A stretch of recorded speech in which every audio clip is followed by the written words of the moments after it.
When calculating statistics becomes political. Marketplace Morning Report is supported by Bitwarden Password Manager. This back-to-school season, a password manager can help students and teachers log in securely across all accounts and devices. Bitwarden.com. From Marketplace, I'm Sabri Benishore, in for David Brancaccio. On Friday, the Bureau of Labor Statistics reported that job creation in the U.S. was much lower than expected in July and revised down its numbers for May and June, reporting there were 258,000 fewer jobs created in those months than initially estimated.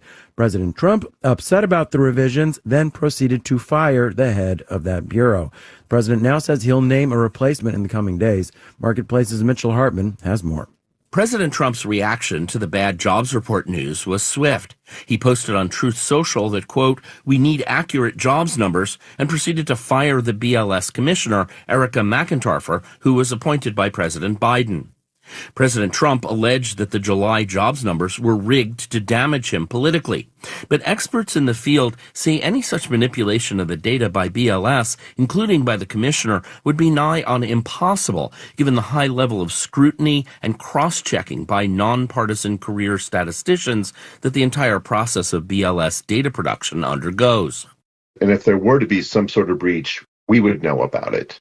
Steve Pearson is Director of Science Policy at the American Statistical Association and was interviewed before this latest controversy.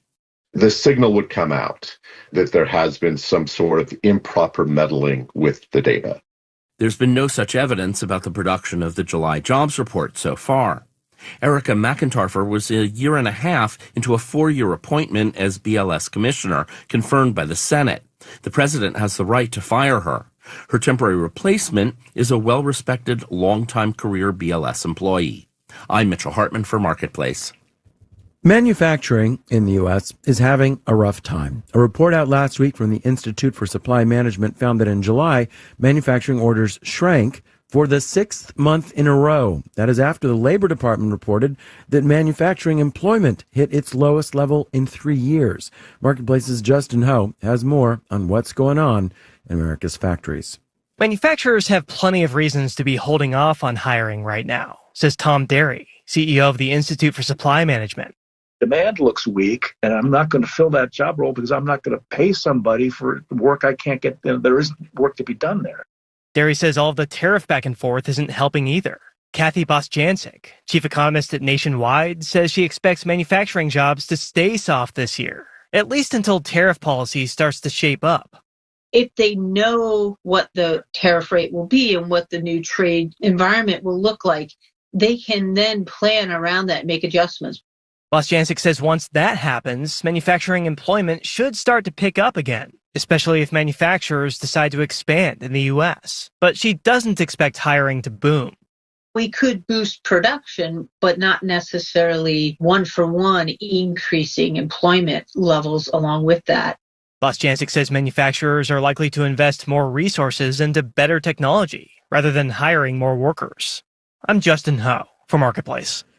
All right, let's do the numbers. The FTSE in London is up 0.3%. Dow, S&P, and NASDAQ futures are all up in the 6 to 0.8% range, with Dow futures up 270 points. The yield on the 10-year Treasury is 4.23%.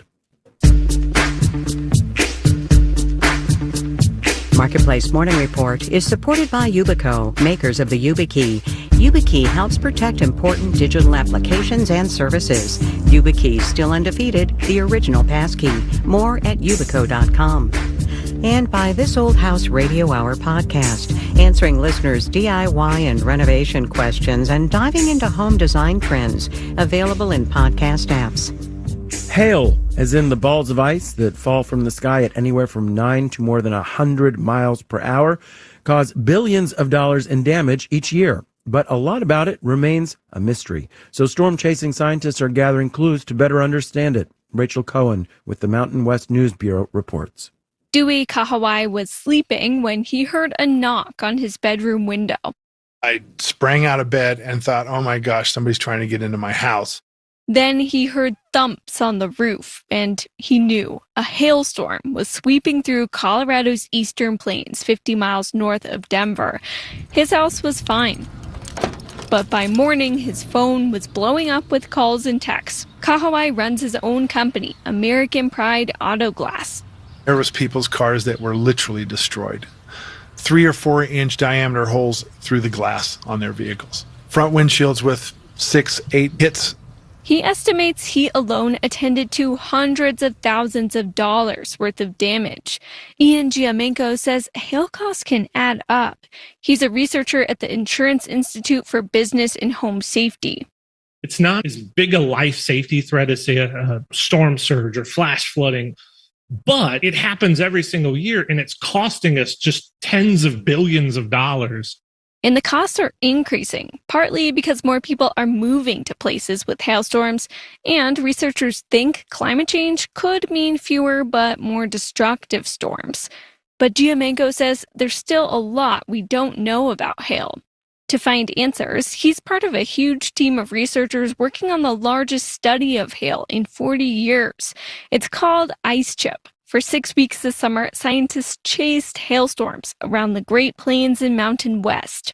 There were some fantastic storms. Becky Adams-Seelan is the scientist leading IceChip. She says they flew drones into clouds and measured the hail that fell on the ground to figure out how fast does a hailstone fall? How does it melt? Like, again, all things that seem pretty basic but are surprisingly difficult to try to unpack. She says piecing together all this data could tell us why certain ingredients in the sky, like temperature, elevation, wind speed, produce a different recipe of hail that falls to the ground. This data could be used to give more detailed warnings and share information like the hail swath's going to be about 5 miles wide, and it'll probably produce hail for an hour. And it's going to be blown by winds at 20 miles an hour. Like, that would be awesome. Giving people time to drape netting over crops and pull cars into the garage. In Greeley, Colorado, I'm Rachel Cohen for Marketplace. And in New York, I'm Sabri Ben-Achour with the Marketplace Morning Report.